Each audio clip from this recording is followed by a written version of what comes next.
Hi, and welcome to the SJ Childs Show. I'm your host, SJ Childs, and today I have a really great guest, Matt Jackson, who is coming to you from Utah, where I'm also at.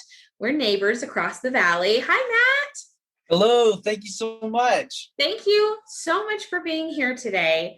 I'm really excited to talk about and educate our listeners on the wonderful services that you provide for families and especially for children. So let's just jump right in. Tell us where you are at and a little bit about yourself. So I am a upper cervical chiropractor, and I'm based in Salt Lake City, specifically Mill Creek. So if you're familiar with the Salt Lake Valley, Salt Lake could be a lot of places. I'm kind of in the center, off 4500 south and about 500 east. So right off state, right off the highway. And based right there. And what was your second question? Oh, just you got it. I think you covered it all. Okay. Okay, awesome. That's great. And tell us what kind of services you provide there as a chiropractor. So a really small backstory, and I'll keep it short because I can talk about myself all day as well. When I was in chiropractic school, I didn't go to chiropractic school knowing it was my life calling. I hadn't been a patient with the miracle experience. I hadn't had a family member. I hadn't shadowed it. I had gotten a bachelor's in exercise physiology, and I knew I needed to go to grad school. So I looked at physical therapy, occupational therapy, prosthetics, chiro, a few of them. And at the end of the day, chiropractic won out. I felt like all the tangibles lined up with what I wanted in a career. Cool. Then I actually got into it. And about a year into school, I was struggling a little bit because I didn't quite know what my niche was going to be because I didn't have a background. And I was a little panicking that I had made a poor choice and I was going to have to get out of school, take the debt, and just walk away.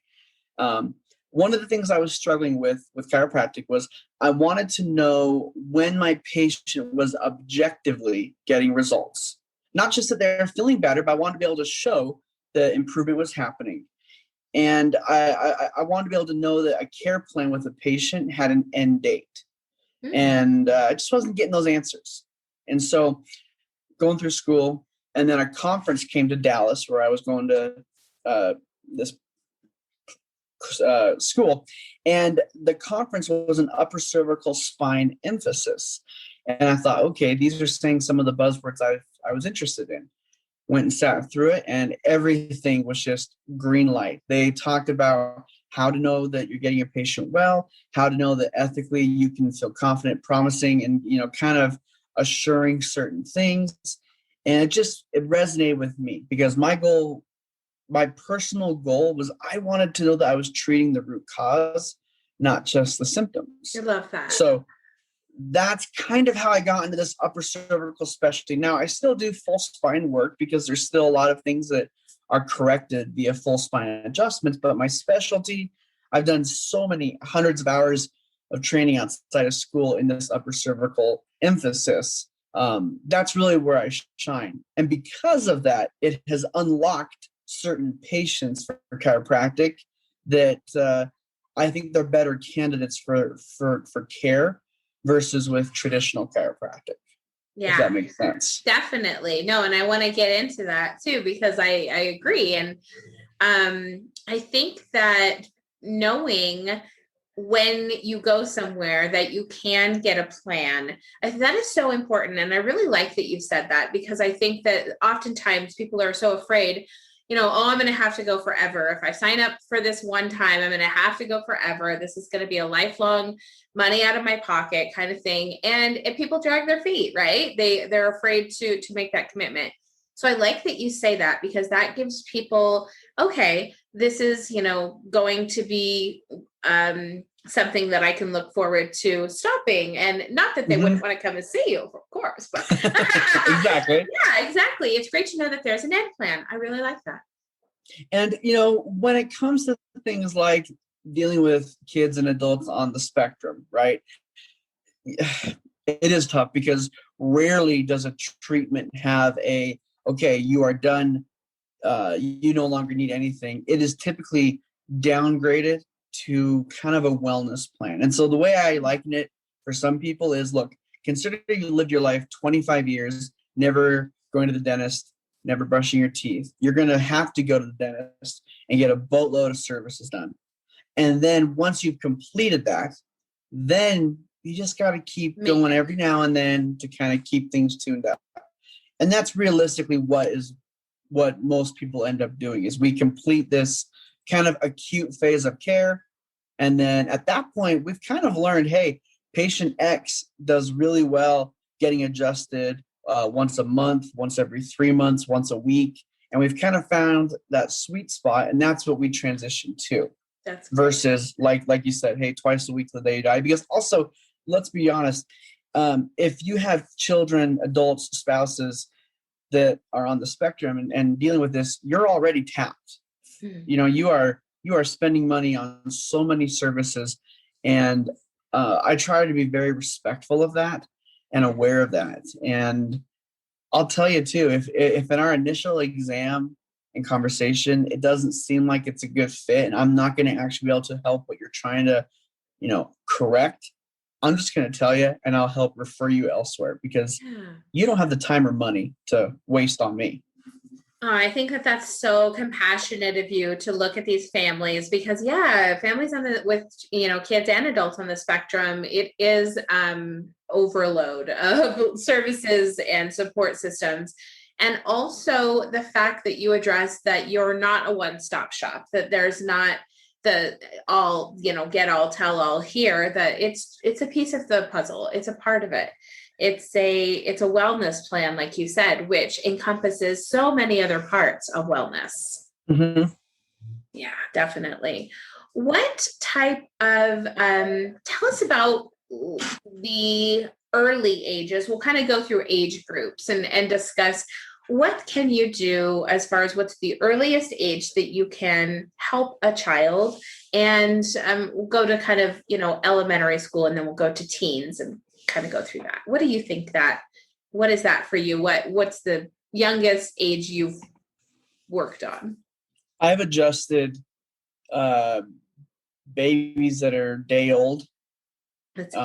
It starts from day one. So a lot of the most common questions I'm asked by every kind of patient base that I have in my office, because I don't just see kids on the spectrum or anything like that. I see a lot of other heavy cases, and they ask, well, when does this start? I'm like, look, I wish I had a great answer for you, because it could be a number of areas, but birth, I'm going to tell you, birth is easily one of the biggest, because when you think about the birth process, whether it's vaginal or a cesarean delivery, I don't know if you ever watched a birth. It's a very traumatic, get baby out of mom kind of a thing, right? Yeah. And the amount of pressure that is put onto that baby's neck, it's ironic, because when you have a newborn and you go to the family party and you're showing off the baby and you hand the baby off to your nephew to hold, the first thing you say to that nephew is, okay, you got to hold the neck. Okay, hold the neck very carefully, right? First of all, what's going to happen to that little kid holding the baby wrong with his neck? Nothing really. Like that neck you can't, neck you can't really hurt the kid when he's sitting on the couch. But 2 days prior, when that baby was getting pulled out of mom, how much pressure was that neck having put on it as a linchpin? And is there anyone that's immediately going in and checking the alignment of that C1 and C2? Not at all. No. So then you start to have little ones develop, and I have a photographer that sends me a lot of referrals, because she takes pictures, and I've kind of taught her that, hey, if you have a newborn, that when they sit in their car seat, or they sit and they only tilt their head to the left, and then you have to manually kind of pivot their head to the right, and they just flip it back to the left. Yeah, it's cute, but that's also a sign of a alignment problem. They functionally can't pivot their head the way they're supposed to. And then that's bad for muscles growing and all kinds of stuff. You talk about like aesthetic look, you talk about latch issues. I mean, like, so anyways, to not ramble too on about that, from day one, I can assess a little one. And here's the next thing people always say, they clutch their pearls and, oh my gosh, you're adjusting a baby. you're going to hurt it. And no. Baby adjustments are extremely gentle. Yeah. It's almost like applying a light pressure with your fingertip, but it's knowing where to apply that pressure and how long and how to check before and after the adjustment took place. Yeah. So it starts at day one and it works its way up through, young, I don't know the terms, toddler, post-toddler. Yeah, right? Adolescence. It's all fair game as to when you can begin checking for those alignment issues. Totally. Yeah. Now, what type of correlation do you think, and this is like a little off topic, not really, I mean, because you're a chiropractor, but for, say, our son, he has, he doesn't have any issues, we think, but we still need to come in and check and see, what can be achieved, right? And things like that. One of the questions I think that sometimes people ask is, well, can it negatively affect our child, right? I think that that's probably a fair question. What types of things how do you answer that for parents? Can an adjustment negatively impact my child? That's a good question. I've actually never been asked that. And I do. I am a little bit of an outsider. So no. That's bring a good the outside question in, right? That's I good. also don't want to just biasly say like, no, 100%. It's always the best thing for you. Yeah. I think I am yet to see a negative impact from adjustments being given to kids. I think maybe the only negative thing that could happen is they're going to experience changes, and it's sometimes like it's the evil that you know that's easier to handle. Not that evil is the right word in this, but like sometimes you know how to handle what you already are dealing with. Yeah. And if something new is introduced, maybe that's almost too stressful for the family or the individual to have to cope with, and I'd rather leave it with what it is for now versus maybe making things a little harder. But the only reason it'd be a little harder is because change is now occurring versus an individual living kind of compensated. Interesting. If that makes sense. Yeah, no, I think that's a really great way to answer that, because I mean, I am a massage therapist, so I completely agree with, I worked for a chiropractor for a long time. So I 100%, agree with the practices and everything like that. And I've obviously seen the good and the progress and the how much it has saved people and things in my my own experience.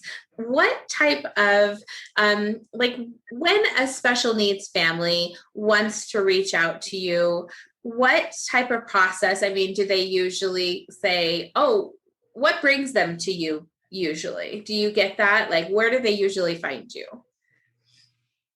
From referrals? Okay, are you speaking? Like are you almost like a marketing effect or like? So prior to COVID, I worked aggressively to kind of build up a patient base that was, probably a third at least of my practice was this patient, demographic. But since COVID, I stopped everything because a lot of the families are, hey, we already have immune issues. We got to play it real safe. Yeah. So now that the world is opening back up, I'm ramping up my efforts to get myself out there, whether it's with presentations, talks like this. So a lot of it is word of mouth from kind of older patients previous patients that I've had that have been in the office, and then just external efforts that I can make. And here's the thing too, like we were talking a little bit about this, and I meant to say this offline. One of the things I hear constantly, and it just kind of bugs the heck out of me because it means I'm not doing a good enough job, is I wish I had heard about this sooner. Oh, yeah. Is that I had wished this existed, because chiropractic is super known. Chiropractic for a lot of these issues is super known. But this niche of upper cervical chiropractic is not very well known.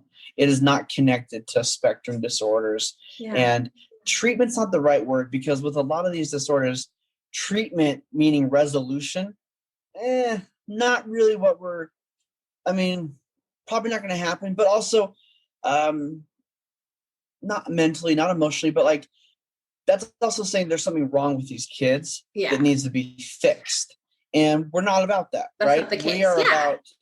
We are about helping them become the best version of themselves. I like that. And how far we go is super unique to the patient. And so referrals, and then any efforts I can pour to events and things like that. To make that known, and then just kind of helping people to have that, hey, come check it out. One of the things that I've worked hard with my office too is that may be different.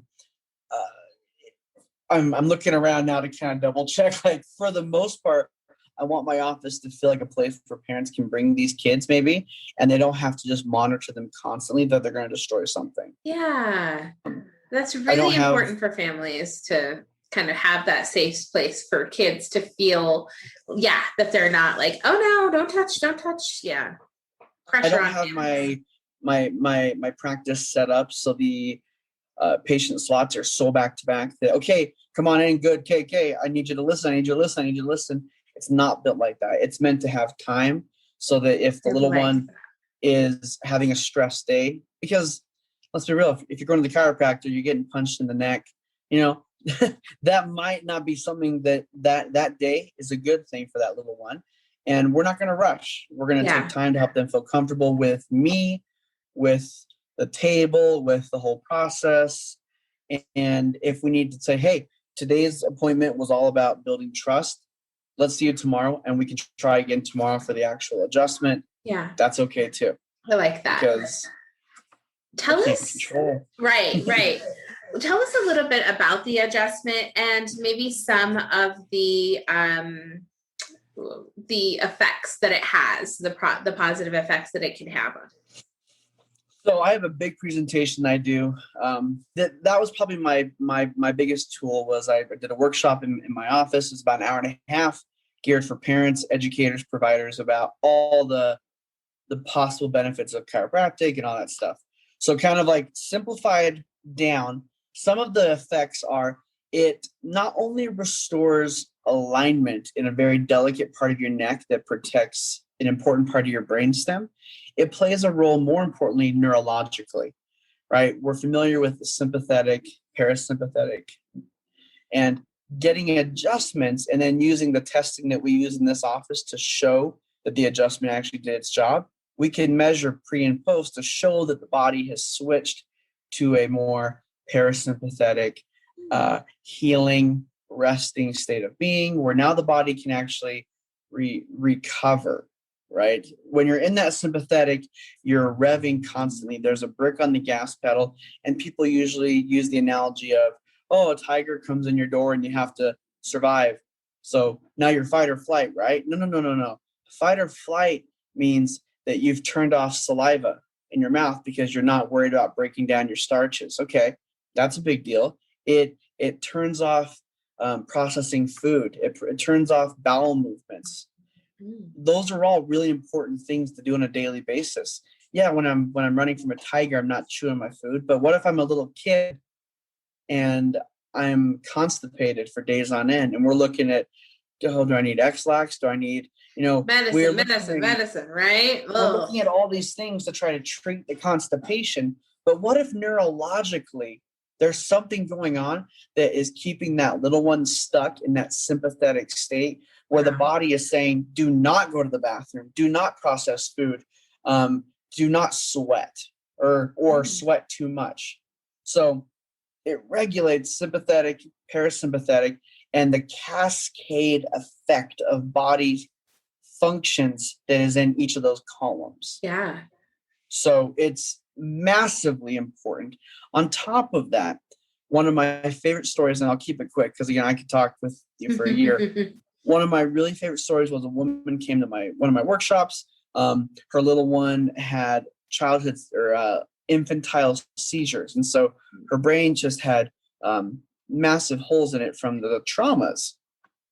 And her speech was delayed. Her signs were slow. and she really was just not thriving. She was a very unhappy little one. After about a month of care, she went from learning one sign a month to one sign a week. She had stopped chewing holes in her clothes and in her blanket, because when kids chew on their collars and chew on their sleeves, that's their body craving a vestibular feedback. Sensory. Mm-hmm. And so she had stopped destroying her clothes and her blankets, and her personality had shifted with her brothers to a more happy, kind of docile little one. And all we did was correct a C1 issue, and that put her body into that parasympathetic recovery stage versus response stage. What are some symptoms that parents could look for in their children to know that they might be having some of these issues and to be able to reach out to you? I think I have a little ebook that kind of walks through. So let me find that slide, because that slide on the parasympathetic, pupils that are dilated or constricted, too much, too little saliva, rapid heart rate, constipation, wetting the bed, big one.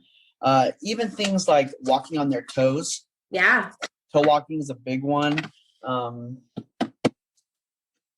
then I'm trying to think of ones that are nonverbal that patients can kind of, because the verbal aspect is tough. Yeah. But, those are physiologically some of the biggest signs. Wow. And then verbally, any sort of pain, inability to sleep, struggling to fall asleep, stay asleep. I mean, those are some of the biggest. And honestly, I think if mom had a tough birth, that would be a good sign to come in and get a eval.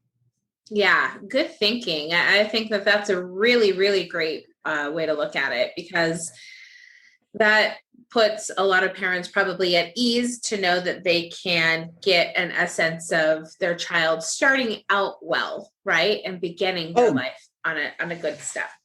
There are numerous studies that have showed that, again, not to harp on it, and not to harp on medical doctors for saying, oh, you guys did damage when you're getting the baby out. No. Their job is to get baby out. Yeah. Alive, keep mom alive, all that stuff. And how we learn a better way, right? and to be fair too, not every birth is traumatic. There's been a huge shift to creating a more I think peaceful experience, for sure. But there have been numerous studies that have shown that initial birth process causes trauma in 8 out of 10 kids to that upper cervical spine. Yeah. And the younger they are, the easier they are to correct that issue versus later in life. Are there any tips that you give families for like exercises at home that are good for their kids? What's a good idea of things like that you might tell families? Kind of depends a little bit on the abilities of the little one. How aware are they and able to do certain things. Screen time's a big one. I mean, that is just how kids are entertained now, phones and tablets. Yeah. And so spending their life looking just downward at their tablet or phone is going to cause strain to their ligament, to that part of their neck. And it's going to eventually weaken the muscles on their back. It's going to weaken the muscles on their chest. And as they age, they're going to have this kind of rolled in turtle posture that we're starting to see. And so if you can somehow help your kids to raise up that tablet or phone, have them put it on a shelf when they play, they need to maybe sit on the ground and put the tablet up on the couch so it's eye level versus strained down. Those are some simple ones. And again, when a parent and a family comes in for care, we assess the problem, we come up with a plan, and I try not to overwhelm because there's a lot that can be. But after a few visits, when we kind of have our groove based on the individual needs, I'll start walking through some custom stretches, exercises, things that they can do at home to help the adjustments last longer, if you will. Good. Yeah, definitely. That's great. But go ahead. No. I think screen time or just proper screen. Yeah. Yeah. Well, and that's funny you said that because I can picture my son. I think he does things a lot like out of regulation, like he does it for himself. And so I'll go in and he'll have his phone on the floor and be laying on his bed looking out onto the ground on playing like that. And so that's kind of funny that he's come up with his own system to not have to be in a crunch, or something. That's a great one. Yeah. How funny is that? So good for him. Good for him for having that on his own mind, right? Well, I think that it's so great what you can do to help people out. Now, what about some of your older patients? Maybe some, geriatric or parents. What kind of help or what kind of tips do you give them for better, better life? So, like I said, probably in a perfect world, a third of my patient base would be spectrum disorders. And then the other 2/3 are typically migraine headache, vertigo, dizziness, insomnia, fibromyalgia, chronic issues. I'm glad we talked about that. Yeah. Definitely chronic issues, neuropathy, stuff like that. Things that people have they've gone to neurologists, they've gone to general practitioners, they've kind of ran the gamut of providers and medications, and they've gone, okay, shoot, nothing's helping. I am not sure what to do. Boom, that's where I shine. Like those patients are my bread and butter. Those conditions that I mentioned, very rarely are we not able to see a massive improvement to the quality of life and to those symptoms. And so same thing, regardless if it's spectrum, regardless if it's one of those, labels, headaches, same outline. I'm going to come in, do an initial exam, x-ray, thermographic testing, look at your lifestyle, look at the age of the patient, the activity, the quality, all those factors, come up with a custom care plan. And then from there, like I have some, I don't have to tell them anything because they're super active, they're flexible, they're drinking water, they're sleeping. Drinking water is maybe the stupidest thing I have to tell people, but it is shocking how many times when I'm going through some paperwork with a new patient and I ask them, so tell me about your water, and it's 1 to 2 cups a day. And I think, look, I don't know how to explain this any better. Your cells are full of water. Your cells make up tissues. Your tissues make up your organs. And then your organs have healthy function or poor function. So if you want to improve function, you got to give them the building blocks. Yeah, you need to be drinking 64 ounces should be the utter bare minimum. That's interesting. No, I'm sure most people don't do that. No. And people get excited when they're focusing on healthcare, meaning, okay, I'll go buy all this stuff. I'll buy all the supplements. And I'm like, no. Let's start off simple first. Okay. You're already paying money to see me. Let's not throw everything at it. Let's get you sleeping. Let's get you moving your body, and let's get you drinking water. Yeah. You do those 3 things for 2 weeks. And then we can talk about some more advanced vitamin D, high intensity exercises versus ballistic exercise, stuff like that. Because if we're not doing the easy stuff, we're going to crash and burn with the hard stuff. Do you personally go to the Water Wellness Center up there in Mill Creek? I love those guys. Yes. I do too. I love them. We have it out in West Valley, and that's the only water we drink. So I'm getting those guys on the show. A way the Water Wellness is great. The options they have. I'm trying to figure out. I need to probably just spend some money. I'm being cheap. I just need to go spend some money, buy one of their massive jugs and put it in my office, and do something like that. I haven't yet, but I need to, because it's the best. Water quality does make a difference, just like anything else. It's been 5 years since we have had a drink out of our tap. So we haven't drank tap or anything for over 5 years now. And our kids, our son with autism, that's all he drinks is clear water. Incredible. Pure water every day. The other day we had, stopped and got a root beer for the first time in the whole pandemic. It was our first time going out since then. So it was crazy because it's been, 18 months since we've gone anywhere.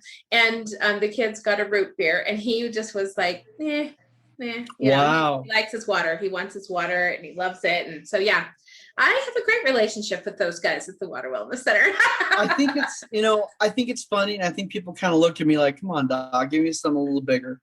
And I think, look, I'm just telling you, of all the possible things you could do, yep, those simple ones, easiest, and will have the greatest impact. Yeah. Oh my gosh, I love that I touched on that. Yeah. Fantastic. Yeah. We have to do a dual show where we have them all together, right? Yeah. Oh, that's great. And even just movement, they start thinking, do I have to go to Vasa? Do I need to have a certain workout because I'm overweight, because I'm underweight? I'm like, look, movement, go outside, have a walk where, and again, this is depending on the health. Because I have, like you asked, I have people that are in their 80s.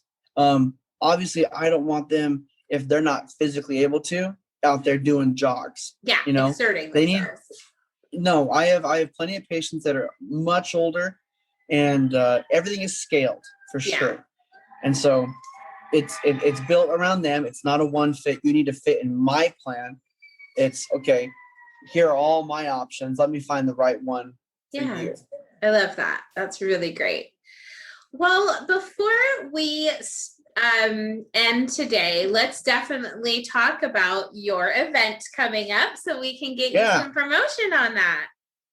So there's a really cool conference here called the Energy Healing Conference. I'll give them a little plug. Love that. It's been put on for years now. They have a few that they will usually, depending on the year, do one in North Utah, Salt Lake, Southern Utah.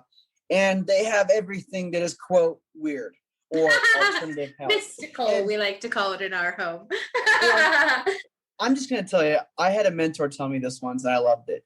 He said, when did chiropractic and all this stuff become alternative health? Because this is working with natural things.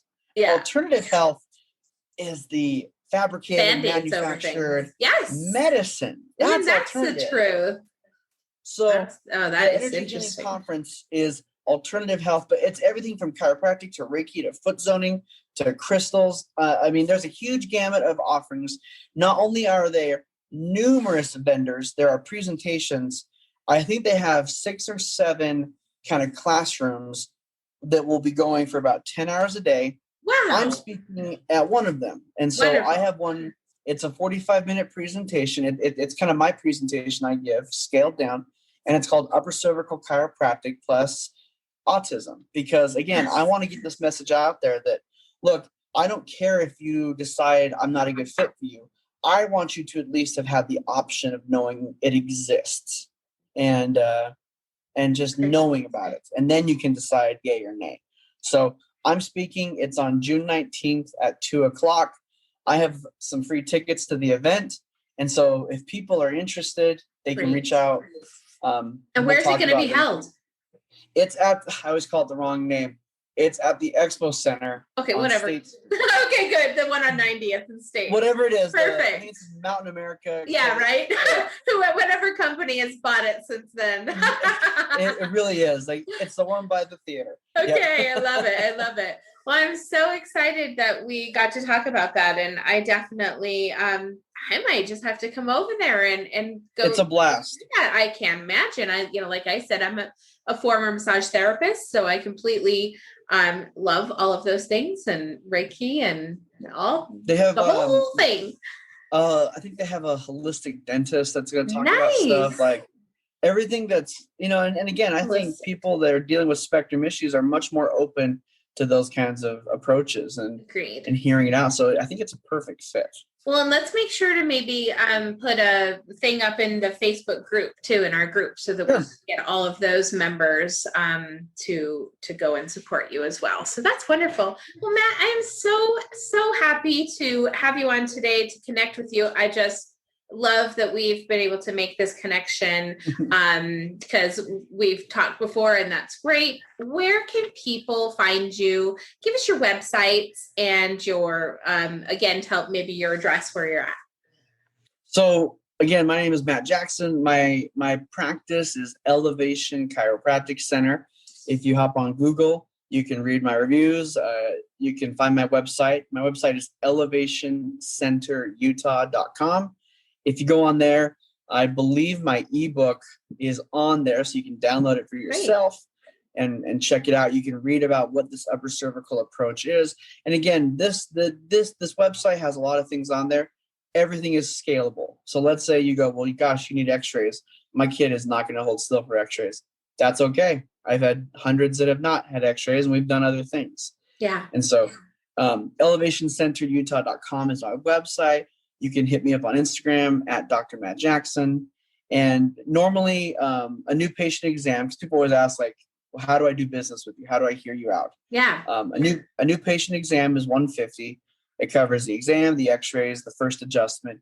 And in that appointment, we'll come up with kind of a care plan going forward. Perfect. But if you mention, let's do a little fun. If you mention, hey, I listened to you on the SG Childs show, we'll just go ahead and waive that exam cost for you. Wow. So instead of $150, it'll be $399, and we'll just have a conversation and go from there. So hey, that sounds great. I think that's a really great idea. Wonderful. So, yeah. And I'll, of course, have all those links down in the description so you know where to find Matt. Dr. Jackson. Pardon me. Oh, yes. Please. And also, go and check out his office, the Elevation Chiropractic Clinic, and also, visit his website and check out the ebook to learn more about upper cervical chiropractic adjustments and learn about the neurological, processes that it can help and all of the good stuff that comes along with it. Thank you so much for your time today, Matt. You're welcome. It's been my honor. I really, really do appreciate it. Me too. It's cool to share this and chat with you. And people, don't be afraid to reach out. Let's say you don't want an exam. You want to just pick my brain. Give me a call. Happy to chat with you. I love that. We will definitely make sure all your contact info is there so people can reach out. And thank you so much. We'll definitely be in contact. And please check out the Energy Healing Convention at the Salt Lake City Convention Center, Mountain America, whatever it is.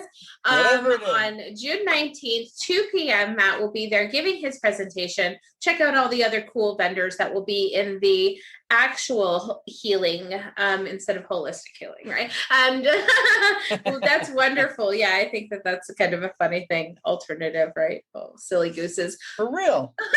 We need to look at all the languages. The languages, it's a whole new episode we'll go over all. Thanks for being here today, and you take care. Yeah.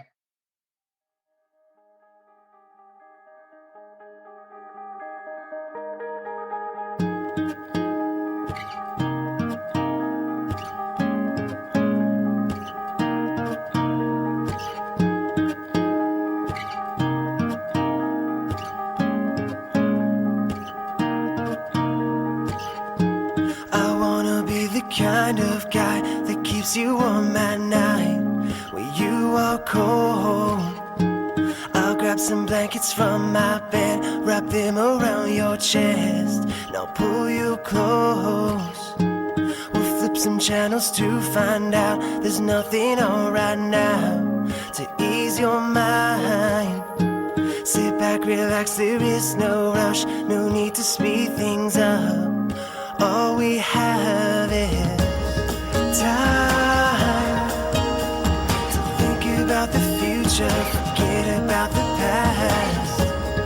Time to figure out a way to make this moment last. To make this moment last.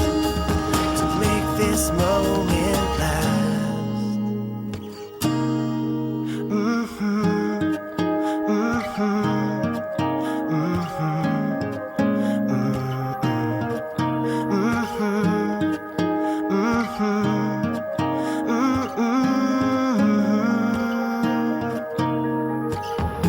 So let's make this the kind of love that we've been dreaming of when we sleep at night.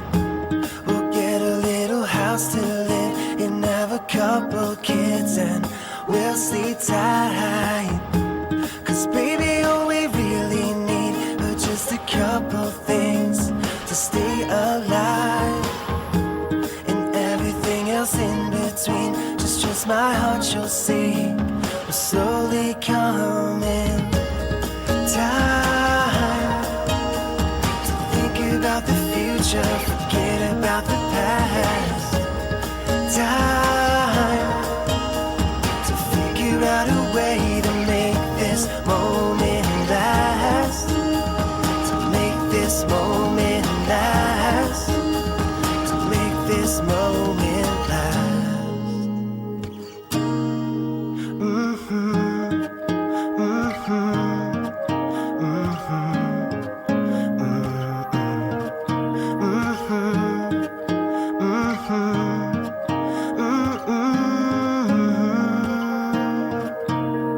Sunrises, sunsets, I won't let you forget that I need you. Spring comes as spring goes, forever you will know that I love you. Sunrises, sunsets, I won't let you forget that I need you.